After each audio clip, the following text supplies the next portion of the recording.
きしめた心のコスモ熱く燃やせ奇跡を起こせ。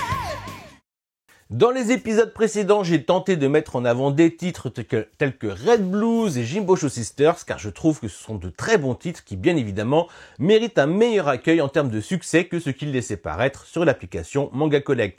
D'ailleurs, ce sont deux titres qui sont édités par la maison d'édition Mangetsu. Aujourd'hui, ça a d'autant plus d'importance qu'on a appris que cette dernière mettait des licences en pause sans communiquer aucunement auprès de son lectorat. Vous me direz, ce ne sont pas les premiers à le faire. Ce qui fait que c'est encore plus pertinent d'essayer de donner de la force à ces séries dites potentiellement sur la sellette. Comprenez-moi, comme beaucoup depuis le rachat de Bragolon par le monstre de la distribution Hachette, je suis plutôt déçu par la grille tarifaire et le travail éditorial de iComics ou iGraphics, et comme tout à chacun par les hausses tarifaires de certaines séries chez Mangetsu pour ensuite les mettre en pause. Néanmoins, j'ai tendance à me battre pour une licence, pour la qualité d'un manga et le succès légitime qu'un ou une mangaka mérite. Moi aussi, j'aime penser que la France soit encore le premier consommateur de manga dans le monde après le Japon. Mais j'ai surtout envie qu'on rayonne pour notre bon goût et pour la qualité de nos éditions. Enfin voilà, tout ça pour vous dire que pour ce manga no flop, je souhaite de nouveau mettre en avant un titre, une œuvre éditée par Mangetsu, déjà parce que je suis contre le boycott d'une maison d'édition, pour cause d'un dommage collatéral sur une œuvre ou sur un auteur, une autrice, et que clairement je redoute que cette série, faute de ventes suffisantes, subisse une augmentation de prix pour ensuite être mise en pause, pour nous retrouver avec la sortie d'un tome une fois tous les ans par exemple. Bon, après on est quasiment à jour avec la parution japonaise en ce qui concerne Jimbosho Sisters, puisqu'ils n'ont qu'un tome d'avance avec un tome 5 encore en cours au Japon. Par contre, Red Blue, ils sont au tome 13 alors que le tome 6 sort ce mois-ci. J'espère encore que l'adaptation live de la licence puisse donner un coup de boost à la série, bien que j'aurais adoré qu'ils optent plutôt pour une adaptation animée. J'ai l'impression qu'ils sont passés à côté d'un truc là, mais bon. Et pour tout vous dire, la série que je souhaite continuer à mettre en avant se finit au bout de son 7e tome alors que nous sommes déjà au tome 5. Donc en vrai, j'ai pas trop de raison de m'inquiéter pour elle. J'ai déjà eu l'occasion d'en parler par-ci, par-là lors de précédentes vidéos. Il s'agit d'un manga sur l'escalade qui, à partir de son tome 5, semble plus s'orienter sur l'alpiniste. Vous l'avez compris, il s'agit de The Alpine Climber de Takumi Yamauchi et Kunihiko Yokomiso. Alors, de quoi ça parle? Il est déjà question du récit d'une personne réelle qui a vraiment existé. Le scénariste Kunihiko Yokomiso n'est pas à son premier récit du genre puisque c'est à lui que l'on doit le récit du manga The Big Hole, où il nous conte le destin incroyable de Yasushi Yamanoi, du plus grand alpiniste japonais contemporain, auteur de nombreuses premières. Et devinez qui est le héros du manga The Alpine Climber, Yasushi Yamanoi. Alors je vous le dis clairement, pour savourer pleinement ma lecture, je me suis interdit de lire The Big Hole pour l'instant, malgré l'excellente réputation qu'il a. Et j'ai pas cherché non plus à en savoir plus sur la vie de cet alpiniste japonais de renommée mondiale. Et c'est comme ça que j'ai pu savourer pleinement la tension que j'ai pu ressentir lorsque notre protagoniste se lançait tête baissée à escalader des murs avec la crainte mais omniprésente de la chute.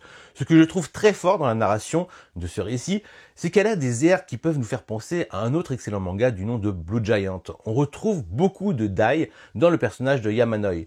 Et ce sera d'autant plus marquant lorsqu'on le suivra à travers ses voyages pour ses prochains challenges.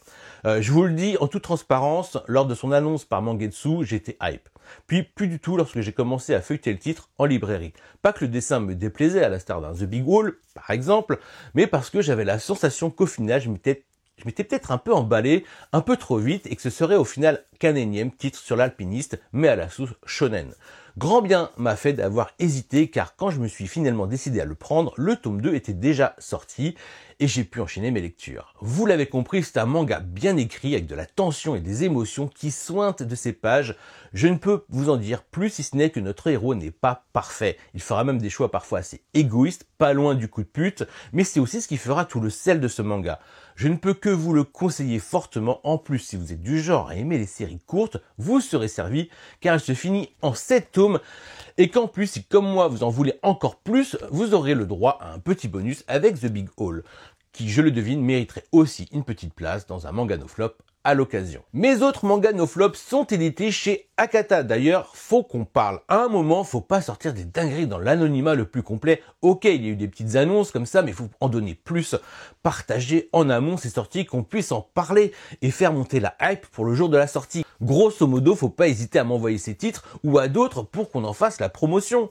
Depuis, j'ai eu l'occasion d'en parler vite fait lors de mes lives, mais soyons honnêtes, mes recommandations sont certainement perdues dans les 4 à 7 heures de visionnage de mes vidéos, et c'est pour ça que je prends la peine de leur faire une vidéo consacrée. Et le truc, c'est que si c'est dans une vidéo manga NoFlop, ça veut tout dire, c'est que d'après l'application Manga Collect, les 2 séries que je souhaite mettre en avant ne trouvent pas encore leur public, ne trouvent pas encore le public escompté. Et pour ma part, ils méritent de rencontrer un succès et pas que d'estime. Je vais commencer par celui qui m'avait déjà tapé dans l'œil, déjà rien qu'avec sa couverture lorsqu'il est apparu dans les plannings. Il s'agit d'abord du manga Les Nations du Soleil Sanglant. Aujourd'hui, seul le tome 1 est sorti, donc il reste encore à confirmer toutes ses promesses avec son tome 2. J'ai vu qu'au Japon, le manga est en cours avec 6 tomes déjà parus, alors qu'il a débuté en 2021. On peut imaginer que la publication prend son temps et que le mangaka Ika Matsuki s'applique sur son dessin et son récit. Et si je dis ça, c'est pas anodin, car pour ce qui concerne autant les dessins que la narration, nous sommes dans quelque chose d'assez singulier, ce qui donne de suite un certain charme à l'œuvre. Je vous fais quand même grosso modo un petit speech du manga. Nous sommes clairement dans une dystopie d'un futur proche où le Japon tel qu'on le connaît n'existe plus. Le pays s'est scindé en 3 nations distinctes. Quand j'ai lu ça, ça m'a direct fait penser au manga Spirit of the Sun de Keiji Kawagashi, à qui l'on doit des œuvres telles que Zipang et Eagles, qui ont elles aussi une grosse portée politique à leur récit. Alors, dans Spirit of the Sun, le Japon se fait submerger à la suite de séismes provoquant des raz-de-marée et autres cataclysmes pour ne rester que 2 parties du pays, et dernièrement, le tsunami de 2011 nous a prouvé que le Japon est sensible aux catastrophes naturelles et que la fiction pouvait rattraper la réalité. Mais revenons au manga Les Soleils d'une Nation Sanglant et à la scission du Japon en 3 nouveaux pays inspirés du récit chinois des 3 royaumes. Ces 3 nations se livrent des guerres de territoire. Bien évidemment, la civilisation s'est effondrée et les peuples vivent dans la précarité, pour paraphraser le synopsis. C'est là qu'on va suivre le personnage de Haotoru Misumi, qui grâce à son génie agricole va faire fructuer les terres en contribuant à sa manière à l'essor du pays Yamato. Un statut social qui suffit à son bonheur, car ainsi il peut subvenir aux besoins du plus grand nombre tout en prenant soin de son épouse en tant que jeune marié. Seulement, celle-ci ne supporte pas les injustices, la corruption et le rapport de force qu'exerce l'élite face au peuple. Elle regrette presque que son mari n'utilise pas ses compétences à plus grande échelle pour aider le pays militairement et le mener à sa révolution. Et c'est ainsi qu'après une ellipse, on retrouve notre jeune marié passer un examen pour louer ses services auprès d'un commandant qui mène toutes les batailles avec succès, que ce soit tactiquement ou en première ligne. Grosso modo, ce premier tome a tout d'une introduction à un récit qui promet de grandes guerres tactiques et stratégiques. Le personnage de Wataru Misumi va faire preuve d'un certain génie pour entrer dans l'armée de ce commandant de renom respecté par le peuple. Ça promet des moments épiques. Je dirais que si vous avez aimé les mangas de guerre stratégiques du genre Boko ou Kingdom, vous devriez y trouver votre compte, en plus de cette approche patriotique et révolutionnaire dont le leitmotiv de notre héros sera de ramener la paix en réunifiant le Japon.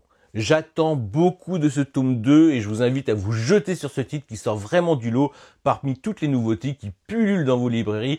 Faites-moi confiance, il y a peu de chances que vous soyez déçus et c'est le genre de récit qu'on aimerait découvrir plus souvent, à l'instar d'un The Bugle Call chez Kion par exemple. Un peu comme le prochain titre dont je vais vous parler, édité lui aussi par Akata, et bordel que j'aime ce genre de manga, dans un précédent manga NoFlop, j'ai mis en avant un véritable coup de cœur qui sera certainement la dernière œuvre du manga Tetsuya Shiba, qui à la suite d'une demande de son éditeur y relatera sa vie, de son enfance en Mandchourie qu'il devra fuir avec sa famille à cause de la guerre, et à son quotidien de vieil homme tout en s'attardant sur ses expériences et rencontres avec d'autres mangaka tels que Leiji Matsumoto, sans oublier de nous parler de Ashita no Joe. Le journal d'une vie tranquille est un manga qui rentre dans le panthéon des œuvres historiques à l'instar du manga Une vie de Mizuki. C'est donc le manga Loser qui s'est d'ailleurs fini avec son 3e tome où on va suivre la création d'un nouveau magazine de prépublication du nom de Manga Action, faisant référence aux Action Comics où sont parues les premières aventures de Superman aux USA. Losers est un manga blindé de références pour tout public pouvant comprendre la genèse de ce magazine de prépublication qui sera le premier à mettre en avant le seinen. Parce que jusqu'alors, le Gekiga et les strips de gag manga étaient les seules publications à l'intention des magazines pour adultes. On va découvrir et même faire des liens avec les auteurs de mangas dont Monkey Punch, qui n'est autre que l'auteur de Lupin 3. Ce sera un plaisir monstre de suivre le rédacteur en chef qui fera tout pour toucher un nouveau public, qui pour cela recherchera de nouveaux auteurs. Vous vous délecterez tout autant de ses relations de travail avec certains de ses collègues, mais aussi sa manière bien à lui de les encourager tout en poussant ses auteurs à se surpasser. On est totalement transporté dans cette époque du Japon où tout semble bouger avec une jeunesse qui n'a pas connu la guerre et regarde vers d'autres horizons. J'apprécie grandement les dessins qui, je trouve, servent parfaitement le récit car les personnages sont caractérisés un peu à l'ancienne façon période du Gekika. Puis quel plaisir à chaque fois qu'il fait référence de grands mangaka qui eux arrivent à traverser les tendances d'un magazine à l'autre alors qu'on voit une nouvelle vague de mangaka casser les codes. Le name dropping est super efficace lorsqu'il y a les notions de Tsuashiba, de Kazuo Kamimura, d'Osamu Tezuka, de Shotaro Ishinomori, etc., Moto Hagio, tout ce que vous voulez. C'est sûr que c'est un manga qui est encore plus jouissif que lorsqu'on est familier avec les mangas des années 70 et de leurs auteurs phares.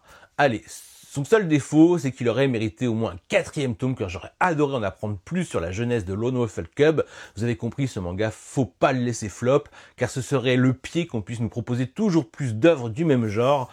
Après, faut vraiment pas prendre cette série réservée à un public d'élitiste. Bien au contraire, il est suffisamment divertissant pour, au contraire, peut-être vous intéresser à cette période si riche du manga à cette époque. Et pour finir ma vidéo, en conclusion, je vous signale la sortie de Yatari Ryoko, le tome 1 est édité chez Nobinobi de Mitsuru Adachi. Ouais, je vous le recommande fortement, bien évidemment, parce que j'adore Mitsuru Adachi, mais parce que le titre est très bon. Et surtout, essayez de sauter sur les occasions, parce que il est pas disponible dans toutes les librairies. C'est très compliqué de se trouver. Pour ma part, j'ai trouvé le seul tome qui était disponible dans mon espace culturel de Leclerc. Il n'y en avait qu'un, et encore c'est moi qui l'ai demandé, parce qu'il n'était même pas affiché dans les bacs, mis à disposition dans les bacs. J'en ai vu d'autres qui ont, par exemple, l'âme du manga, qui a appelé 3 librairies pour avoir son exemplaire, mais porté disparu. Donc faites très attention, c'est pas hélas le genre de titre qui est mis en avant par les représentants, que les libraires acceptent peu peut-être parce que Katsu c'est pas si bien vendu et que le titre fait peut-être trop old school, trop vintage.